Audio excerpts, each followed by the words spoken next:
When we are overly rational, which is to say, when we are pretty much entirely 100% rational,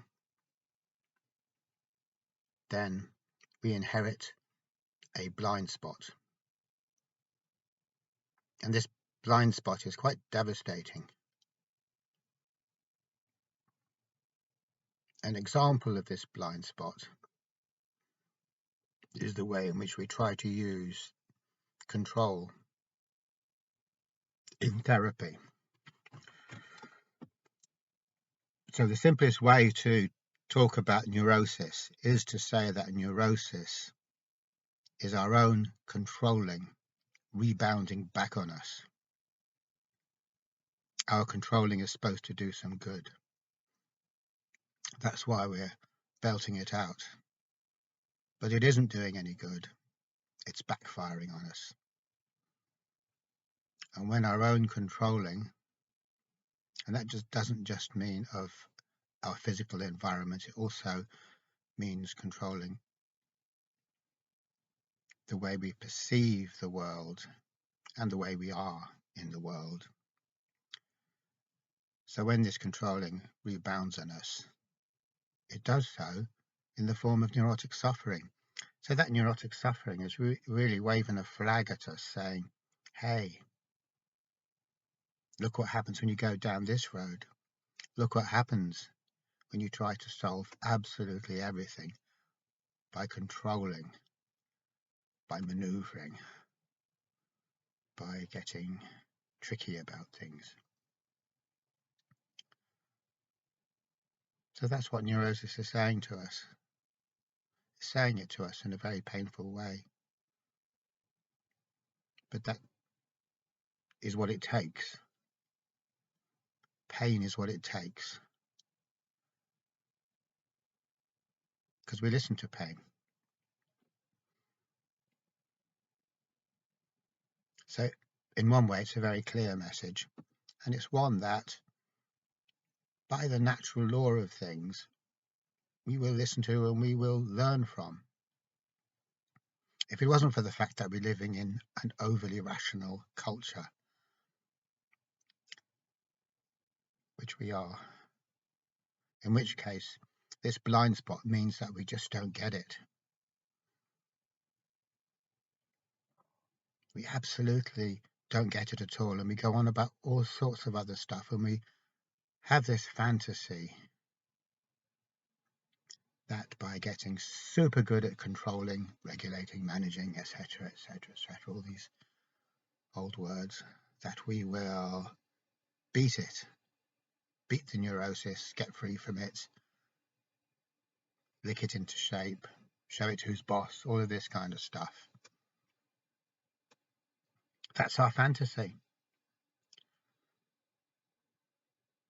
We cannot conceive of a situation where there is a problem and that problem gets worse when we try and fix it rather than better. It's quite an easy thing to say. I can say it quite easily, i.e. I can say there is such a situation, or we can at least suggest that there is such a situation as a particular type of problem that grows and grows and grows as we try to fix it, or as we try to run away from it, which is a more familiar way of talking about it. We all know that our fears grow bigger when we flee from them. This isn't that hard an idea to get, and if we did get it, straight away, it's like the light bulb moment. It's like, oh, I see what I was doing wrong. Of course. Now that light bulb moment is priceless. It's what we need. We're never ever going to get anywhere unless we get that light bulb moment. And that doesn't mean that we're told it in some boring fashion. We're kind of said yes. We're told in this. We're kind of educated. This has to be our own insight. It has to be our own understanding. It has to be a first-hand light bulb moment, not a second or third or fourth or fifth or sixth hand light bulb. Certainly not a generic copy or facsimile of a supposed light bulb moment that never actually existed, which is what is our stock in trade, really. We don't put much emphasis on personal insight, and personal insight is the beginning of the end and the end when it comes to mental health. Wisdom is the beginning and the end when it comes to mental health. Being told what to do by people who themselves don't have any wisdom is hardly going to work. Obviously, that's not going to help our situation in the least. We need to be autonomous, think for ourselves, work things out for ourselves. Only it's not thinking in the sense of endless logical rumination, and it's not working things out in the sense of obsessive, anxious problem solving or attempted solving problem. It's insight. It's a way of looking at our situation, not just in a very narrow intellectual way, but looking at it in all angles, relating to it with the whole of ourselves, not just with that little microchip executive center rational mind that we imagine is so great and that we imagine is going to save us from the problems which it itself created for us. So that's a pretty lame thing to be putting all our money on. Don't worry, the rational mind got us into this shit, but it's going to get us out as well. That's very, very lame kind of a hope.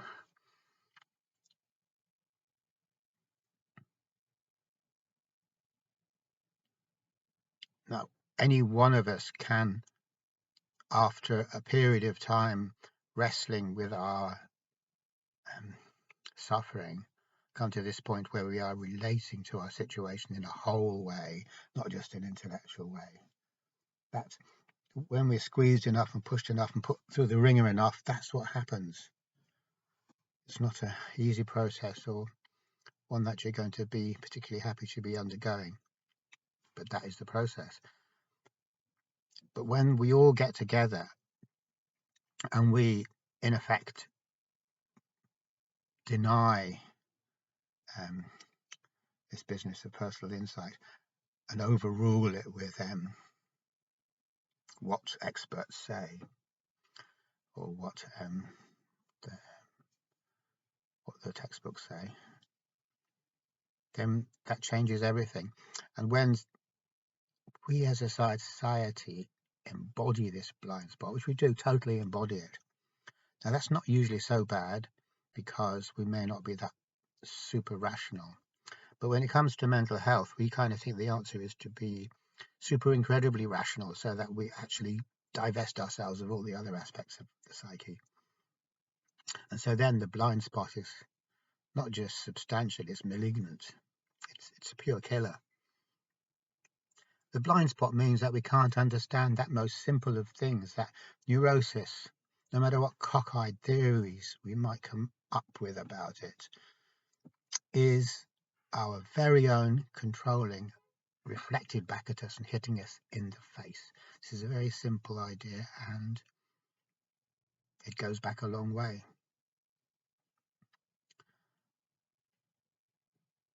So what we learn here is that controlling is the problem. It's not the answer to the problem.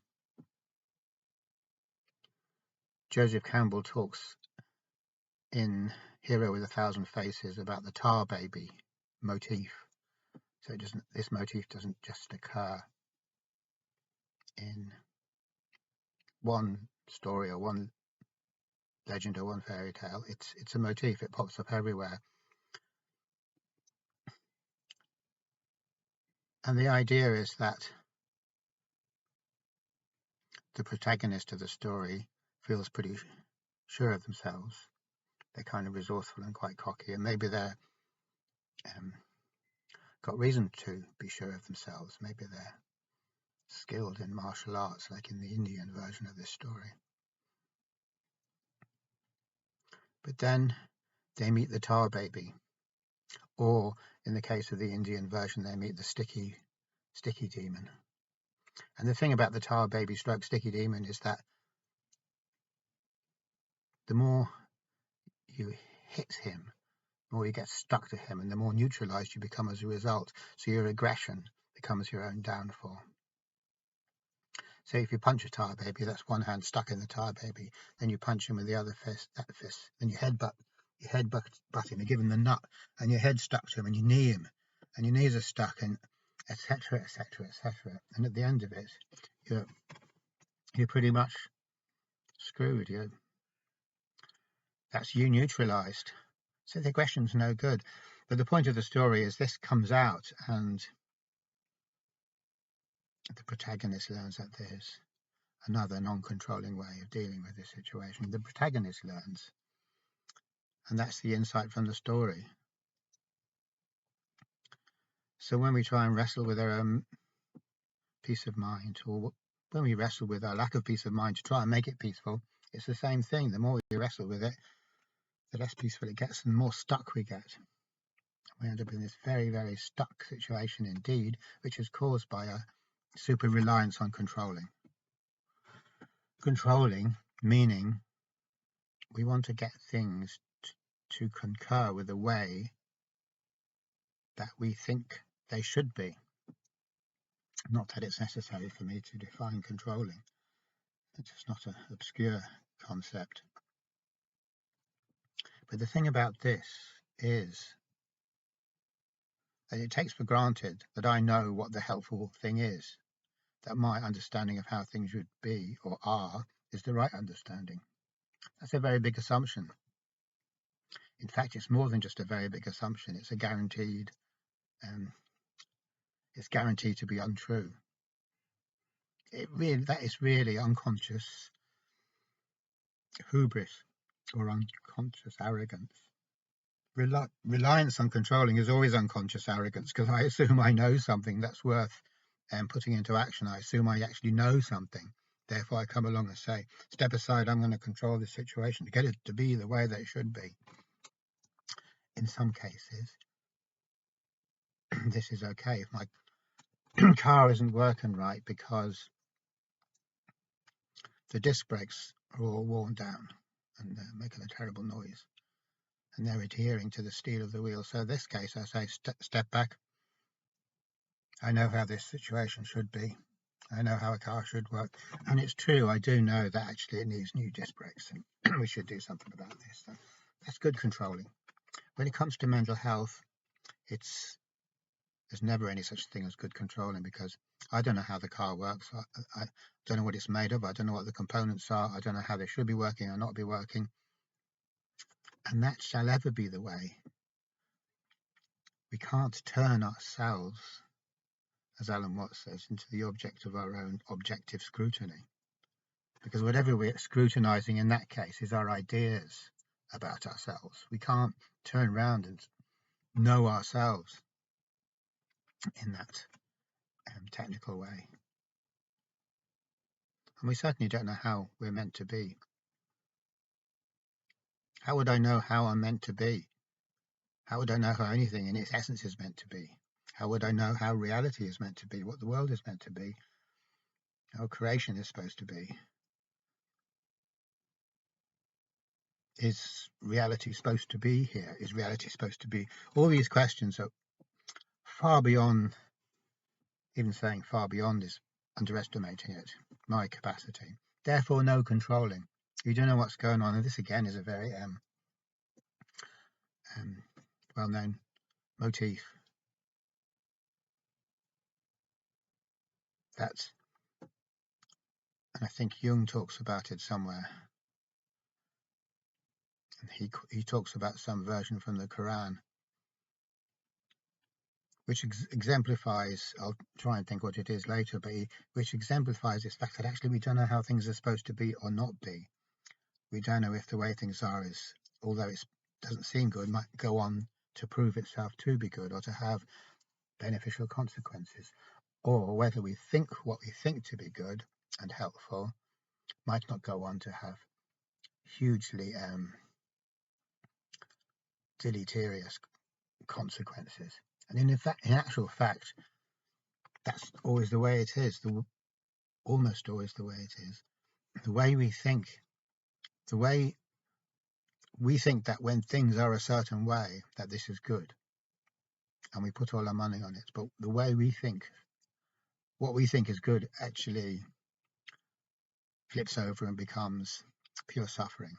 So we're seeing everything upside down anyway. So controlling is always based on the inversion that is inherent in the thinking mind anyway. So it's always going to do the opposite of what we want it to. It's always going to bring suffering. There are specific examples of how that we can easily understand of how controlling is no good. And one is in relationships. So if you're in a relationship with someone, any kind of relationship, but a genuine relationship with someone, controlling is going to screw that up, and it's going to turn what is a good situation into a rotten situation. It's going to make everything bad. Controlling is going to make everything bad. Right from the word go, there should be no controlling, i.e. aggression, trying to make things be the way that you stupidly think they should be, because you're too stupid to realize that you are stupid in that way. That's what controlling is. It's aggression.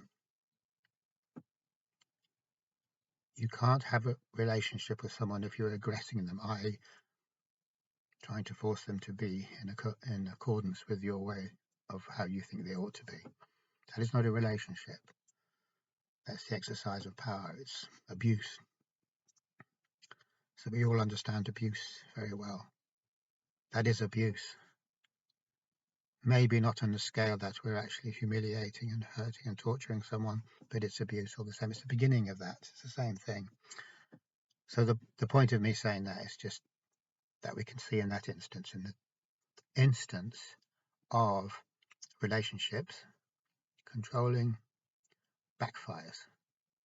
It'll turn something that's perfectly good into something that is no good at all, that is actively bad, rotten, something we need to get out of straight away. So that's easy enough to understand. But then everything's relationship, really. So when my relationship with the world around me becomes controlling, exactly the same thing happens. It backfires on me. I ought to know better. I ought to have more respect for the way things are, rather than to think I know all about them and think I control them, but I don't. I have unconscious hubris. Or rather, the thinking mind embodies unconscious hubris because it can't be critical. It thinks its way of seeing things is the only way, the ultimate way, the final way. So it has absolutely no capacity for self-reflection. We have absolutely no capacity for self-reflection when we are functioning in an entirely rational way. We can observe the effects of our actions and see whether our actions are working effectively or not, and that's called optimization. But that's not being reflective, because we're never questioning our goals. We're just trying to get better at realizing them. So although we can use negative feedback from the environment to refine our interaction with it, that isn't being reflective. That isn't questioning anything. That's just getting more single-minded, more obsessive about it.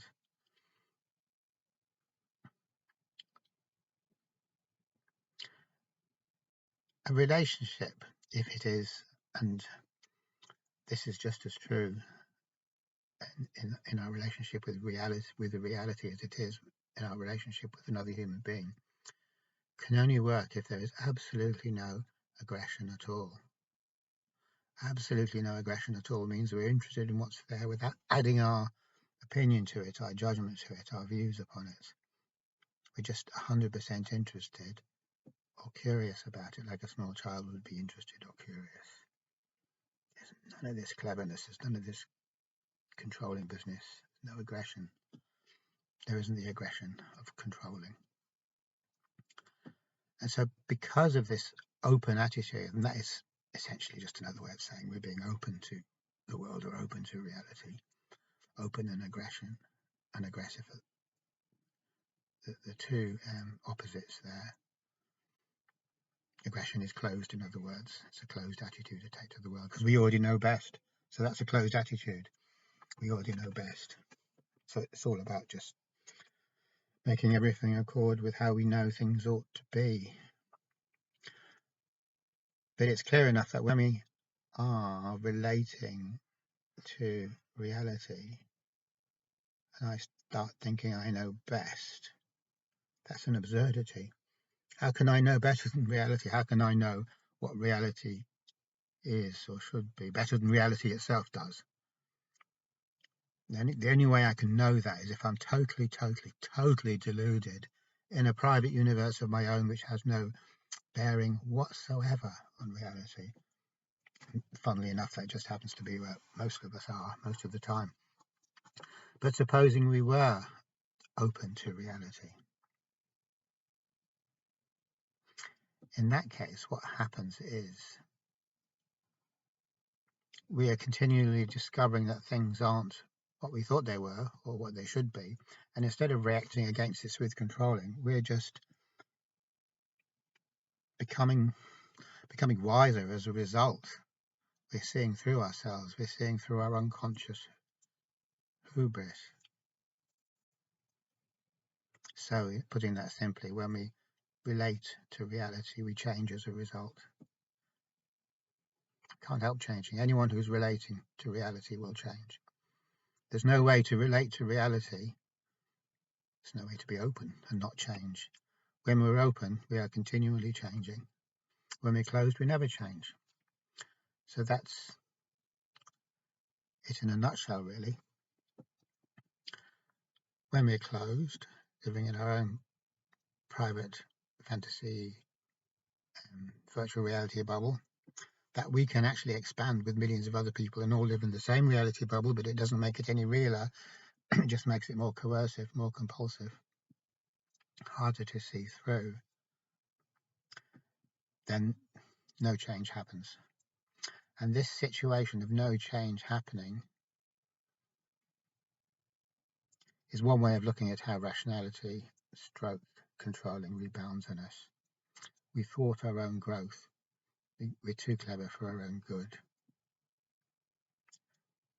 It's not smart to be smart, says Gurdjieff. It's not smart at all. That's real dumb. So in that case, we can just say that the situation of being stuck or not changing, even though it seems great for the ego, because the ego never wants to change because it's already it.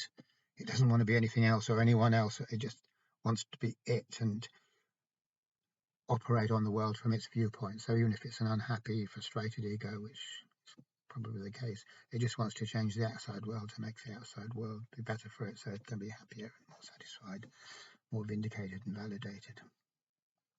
So that's stuckness. But stuckness equals one thing and one thing only. It equals suffering, mental suffering.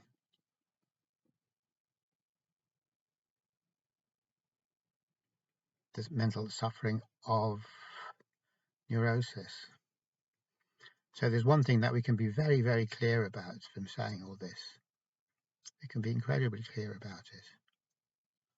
And that is that further controlling is not going to help.